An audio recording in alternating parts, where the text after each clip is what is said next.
Have you ever really thought about what's happening in that tiny drop of blood during a medical test? Well, today, we're going on a little journey inside one of the simplest but most important tests there is, measuring how fast your blood clots. It's a fascinating story, so let's dive right in. So here's our game plan. We're going to start with the big question. What even is clotting time? Then we'll get into the cool science of how a clot actually forms. After that, we'll see what it takes to prepare for the test, and then we'll follow a single sample on a 90-second countdown. Finally, we'll figure out what the results mean and why getting it right is so incredibly important. Okay, so first things first. Before we get into the nitty-gritty, we have to understand the fundamental question we're trying to answer with this whole process. I mean, we've all been there, right? You get a paper cut, a little scrape, and you wonder, how long is this going to take to stop? Well, this test is basically the scientific version of that exact question, just done in a super controlled way. And here it is, the official definition. Clotting time is simply the time it takes for your blood to go from being a liquid to becoming a solid clot once it's outside your body. It's a precise measurement of a completely natural and totally vital process.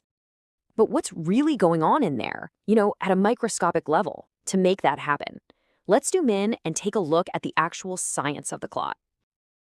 It all kicks off with a really simple trigger. The second that blood touches a foreign surface, like the inside of that glass tube, it's like a switch is flipped. It sets off this incredible chain reaction. These special proteins in your blood, called clotting factors, they just spring into action. And that leads to the grand finale, the creation of something called fibrin. Fibrin is like a microscopic fishing net, weaving these tiny little threads together that trap blood cells, and boom, you've got a solid clot. All right, so we get the what and the why. Now let's get our hands dirty, so to speak, and look at the how. It's time to set the stage for our little experiment. Just like any good scientist, you've got to have the right tools. For this test, the setup is actually pretty simple, but everything has its purpose.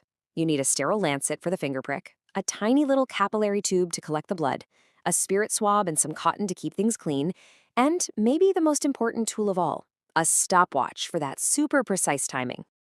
And now for the main event. We are going to follow one single drop of blood on its journey from liquid to solid. We're putting it on the clock for a real-time 90-second countdown. Okay, here we go.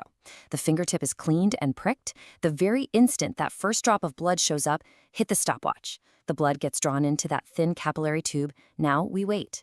At the 15-second mark, we carefully snap off a little piece of the tube to check. Nope, nothing yet. We do it again at 30 seconds. Still completely liquid. We keep this up, checking every 15 to 30 seconds. We hit 60 seconds, still no sign of that fibrin net. But then, at the 90-second mark, we break the tube one last time and there it is. A delicate, thin thread of fibrin stretches between the two broken ends. We've got our time. So we have our magic number, 90 seconds. But in medicine, a number all by itself doesn't really mean anything. You need context. So what does 90 seconds actually tell us? That's our result. The final clotting time for this one sample is exactly 90 seconds.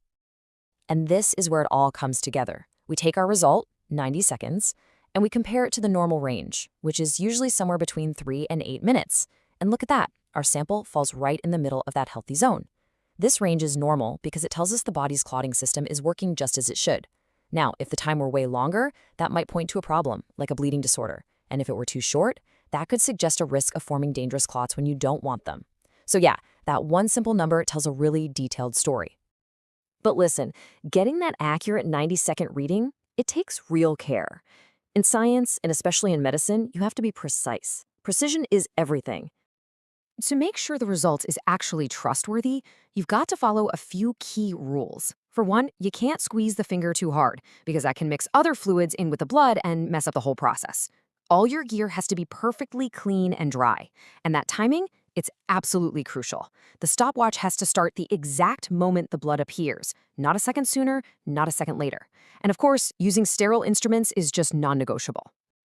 Following those precautions helps us avoid some really common mistakes. Messing up the timing is an obvious one, right? But even just pressing too hard on the finger can throw the results off. And get this, even the temperature of the room can change how fast those chemical reactions happen, which can lead to a totally inaccurate reading. So the story of this single drop of blood, tracked for just 90 seconds, it reveals this whole complex and perfectly timed dance that our bodies do every single day without us even thinking about it. It really makes you wonder, doesn't it? What other simple tests out there can tell such deep, complex stories about our health?